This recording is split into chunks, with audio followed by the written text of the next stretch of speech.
Welcome to the newest episode of Beyond the Fame with Jason Fraley. I'm your host, Jason Fraley, picking the brains of the top filmmakers, musicians, and artists of our time. Rick Springfield performs at the Hollywood Casino at Charlestown Races in West Virginia on Friday night. He joined me to discuss his Grammy-winning career, from his breakthrough hit Jessie's Girl to TV roles in General Hospital and even his new rum label with Sammy Hagar. Rick Springfield, hey, thanks so much for joining us on WTOP. You're very welcome. Where does this show fall for you in this entire insane last 2 years of pandemic life? How long ago did you get back out on the road? Oh, a couple of months ago. It's kind of been hit and miss, some places were shut down. Gigs were canceled because other band members or crew members of the bands we were going to play with got COVID. I canceled one show because I got COVID.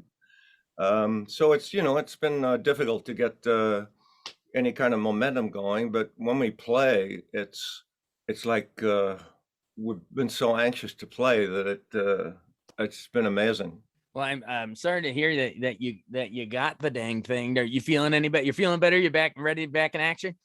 Yeah, I'm fine. It was just like a flu. It wasn't didn't really affect me any other way. Well, Haven't grown a second head or anything, so. Right. Well, that's good. You're Yeah. one of the lucky ones with that. So that's good then. Well, I know audiences will be thrilled to see you. What can they expect from this show? I mean, assume all the greatest hits. Is there anything new you've been working on, or what can they expect set list wise? Yeah, it's a very intimate kind of audience interactive show. I tell stories about the hits, what created the songs, where they came from, and who was involved, and the guilty parties. And a couple of songs I wrote specially for the solo show that I don't do in any other show. So it's a very different kind of show. Obviously I do the obvious hits, but there's some surprises, and a lot of it's very, very laid back, and I can actually talk to the audience, which you can't do in a big band show. Very cool. Well, whenever I have an artist like yourself on, I love to hear sort of, your journey, So take me back to the beginning. I know you were born in like the suburbs of Sydney, Australia, back in 49, I guess. What got you into music to begin with? Were your parents playing tunes around the house, or, what was it for you? Yeah, my dad was in the army, but he was also a singer, and we didn't have TV when I was little. So we lived out in the country in Australia. And TV took a while to get to Australia back then. So after dinner, we'd sit around the piano and sing songs. It was pretty amazing now I think about it. It was very, because we moved around so much, my dad being in the army, we were a very tight family because of that, because we were all we had. So we'd sit around and sing songs. It was all my parents' songs, like Rodgers and Hammerstein, and all the show tunes and things like that. But it got me interested in music early, and then I discovered my own music when I got old enough. But the fact that those show tunes, the writers were the big stars. Rodgers and Hammerstein and Lerner and Lowe. All the writers were the big stars of the show, and that kind of, I guess, had an effect on me. And I started writing pretty early, once the Beatles kind of showed us that we could do it. Although, it looked easy when they did it, but it was a lot harder when you actually tried it. But so I think that's why I started writing was because of that the early stuff with my parents. Awesome. Yeah, the Beatles will make it look easy, but for the rest of us mere mortals, it's not as easy. Well, cool. So tell me about sort of your earliest bands. I guess tell me about Zoot, right? Was that in like the late 60s you formed Zoot? Yeah, it was a band in Australia. I was a guitar player. It was like a three-piece band, kind of like a Who.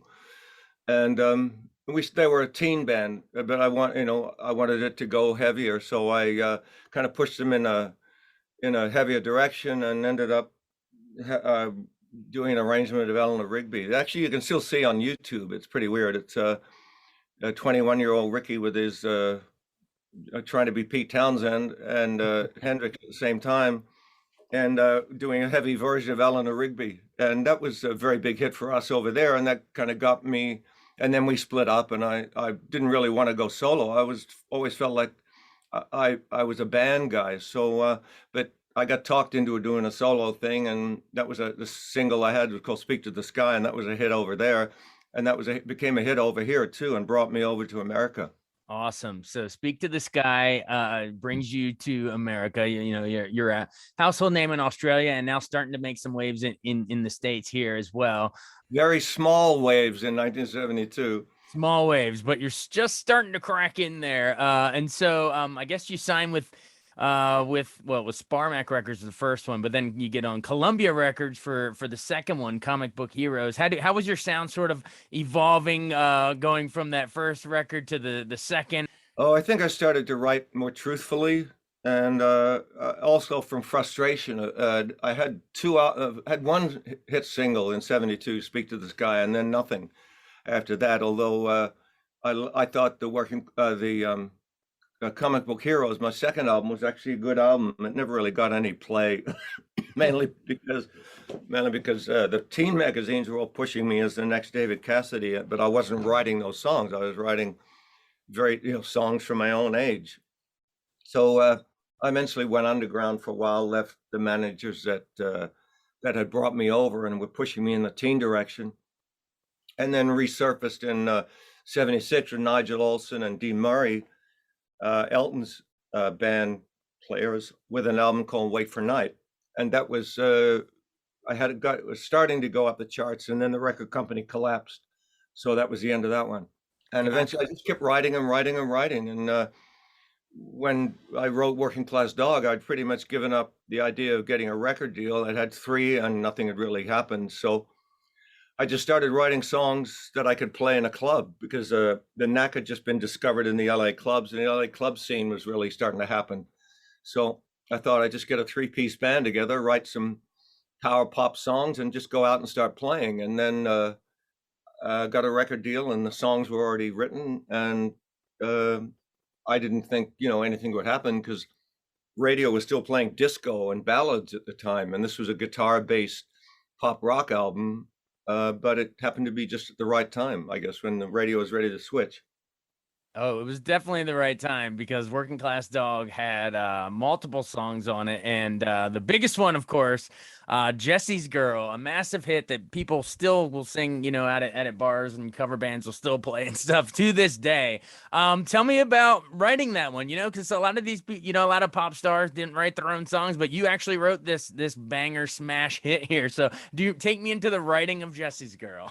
Yeah, I was writing a lot of songs. I was decided, like I said, I wanted to get some short, concise pop songs with good hooks that I could play with a three-piece band, just guitar, bass, and drums. So they were very simple, and I wanted them all under 3 minutes. And so if you didn't like one, then there'd be another one right along, that kind of thing.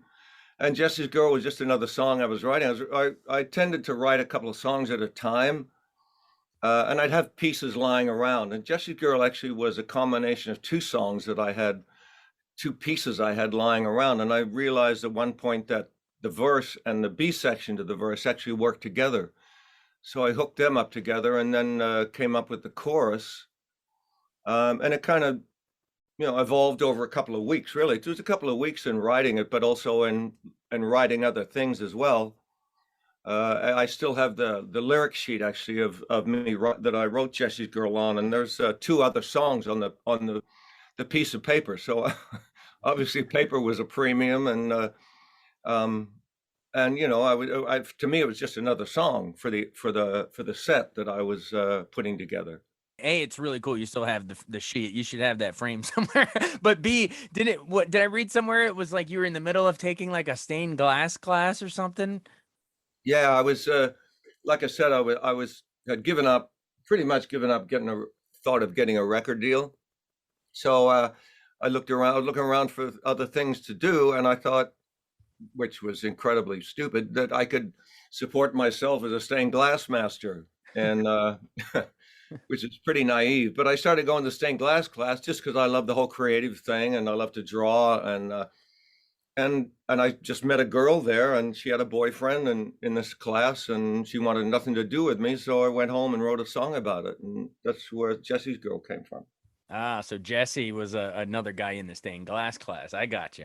All right, cool. Well, I know. I mean, to this day, does it blow your mind, to have a song so tied to you? I mean, I know. I think VH1 put it like top 20 '80s songs ever or something like that. But what do you think? Looking back, I mean, I'm sure you're proud of a bunch of your other hits, but is it odd to have one song so synonymous with your name, or is it more of just like a blessing that that you're known for anything?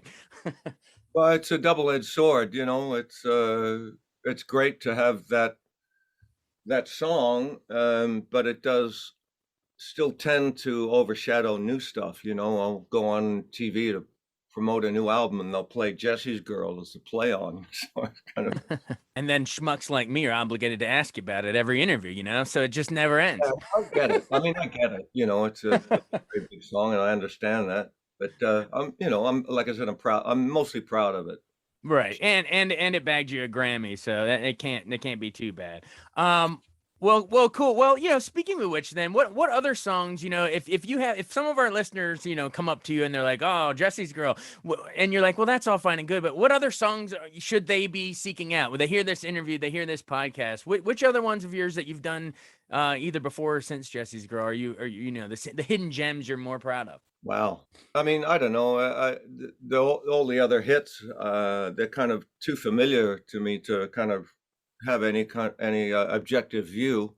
Uh, but I mean, the last couple of albums I've done, The Snake King and Venus in Overdrive and Songs for the End of the World, they've been the better albums, I think, and the better songs. But I'd listen to the newer stuff, certainly The Snake King, if you like blues rock. And the stuff I'm writing now, which will be coming out hopefully this year.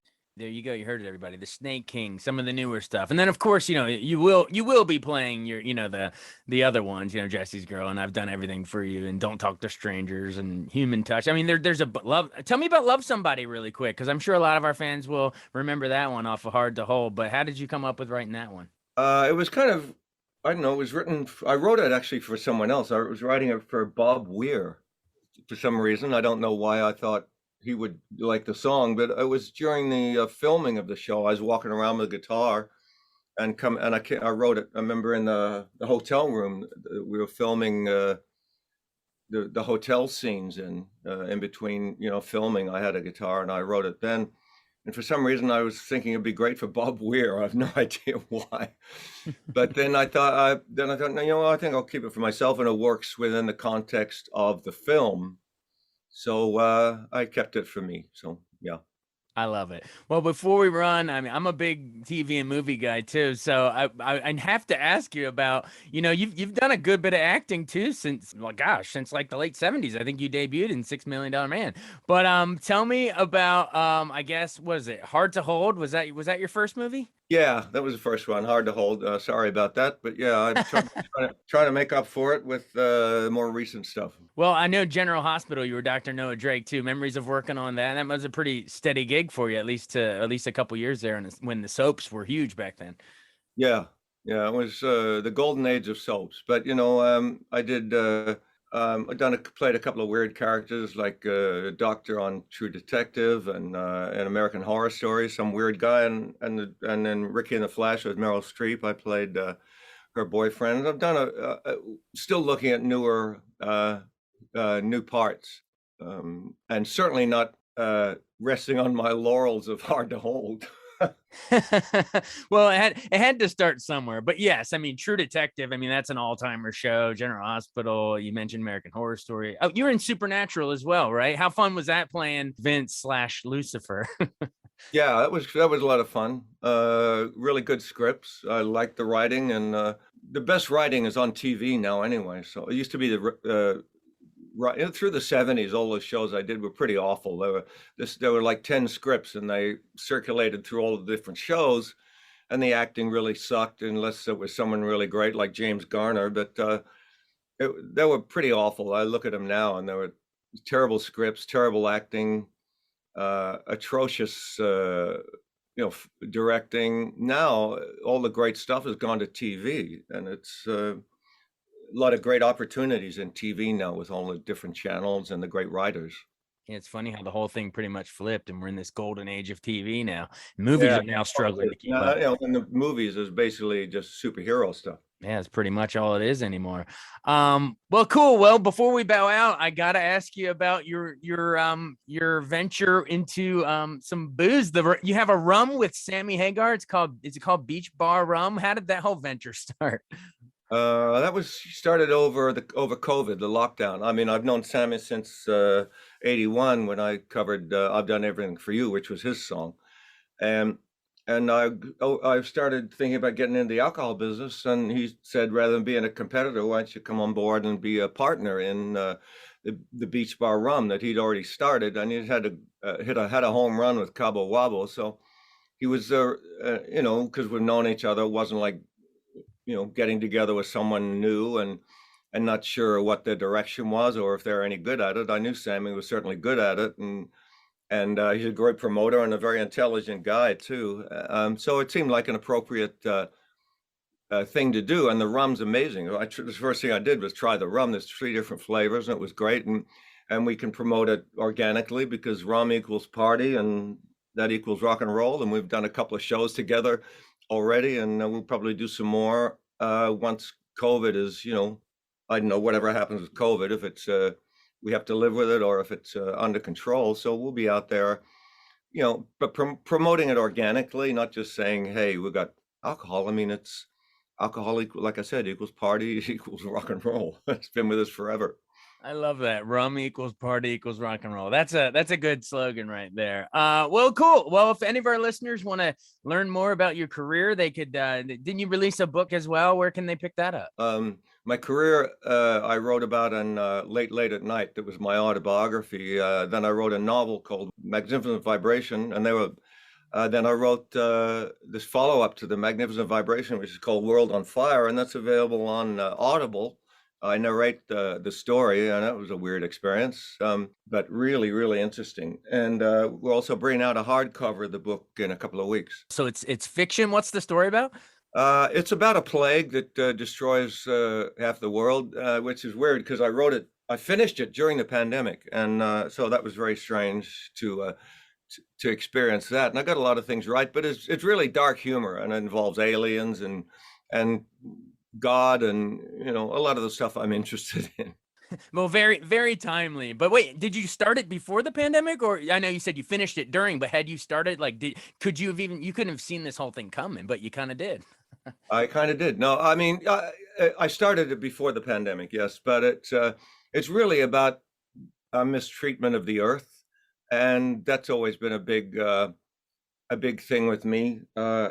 What we're doing to the planet and the animals and ourselves, and so it really comes out of that. And the plague was kind of a what they call a MacGuffin, like a thing to get the story going, and but it's really about divisive religions and how we've treated our planet, and not been good caretakers, and our hope that there's someone out there that can save us, basically. Wow. But it's humorous. It's dark humor. I mean, there's some tough moments in it, but there's a lot of humor in it.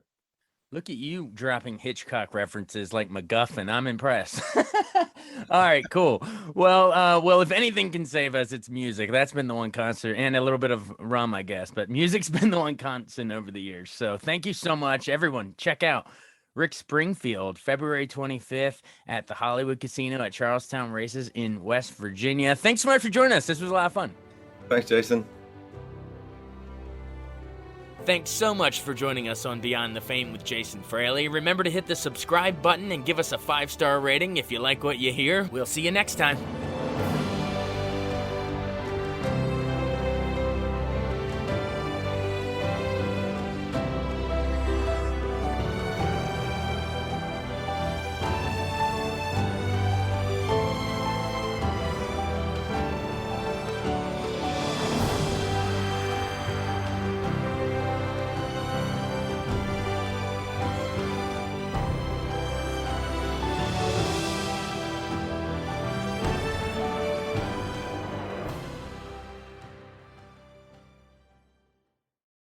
I wanted to take a second to tell you about an app I really enjoy. Living in the DC area is great, and Podcast DC gathers all of the local shows that I like all in one local app. Health, sports, local news, politics, and so much more. Podcast DC is the new local app with hundreds of DC area podcasts to choose from. I can earn exciting rewards just for listening and share the podcasts I love instantly. Available in the App Store or in Google Play, listen local with Podcast DC.